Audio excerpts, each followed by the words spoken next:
Well, it's been revealed that Kevin Rudd, our ambassador to the US, had held a pull-aside meeting with Donald Trump at his golf course back in January, which was just days before he was inaugurated as president.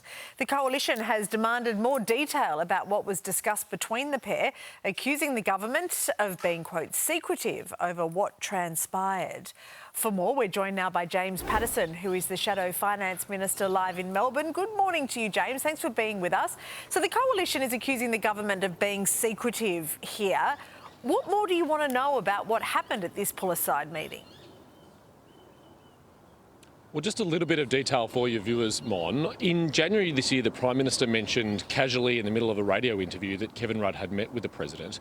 And this is important because it's now 248 days since the President was elected. And as far as we know, Kevin is the only Australian who's met with him.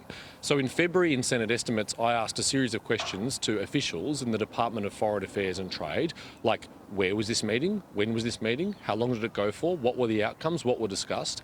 And over 17 excruciating minutes, they squirmed and obfuscated and refused to give me any information at all.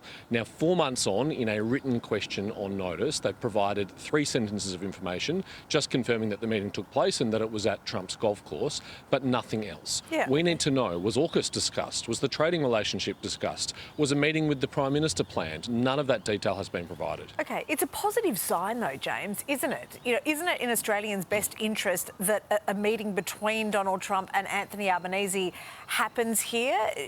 Do we really need to know every last detail of this diplomatic channel? It's certainly in Australia's national interest that the Prime Minister meet the President, and we have been urging him to do so for 7 months now, and he's ignored our advice.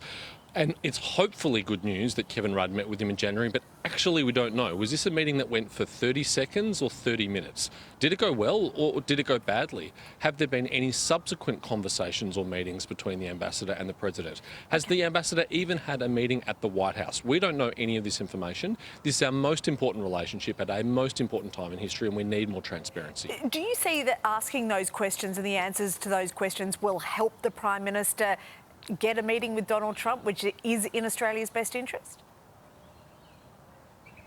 Well, it's the job of an opposition in a democracy to ask questions of the government, and it's particularly important that we ask questions about Kevin Rudd's performance as ambassador to the United States, because he has said many critical things of Donald Trump in the past on the public record, and the Prime Minister still chose to send him to the United States to represent our interests. So if it's not working, then we need to know. We need to know now so that a change can be made in Australia's national interest, so that we can have someone there who can effectively represent our interests, because we've got enormous issues at stake with the Americans, including the AUKUS Submarines Pact, but also our trading relationship. We could have tariffs applied to our $3 billion pharmaceutical export sector any day now, and we still don't know where we stand on that. Yep. All right. James Paterson, Shadow Finance Minister, we really appreciate your time this morning. Thank you. Thanks, Mon. Cheers. All right.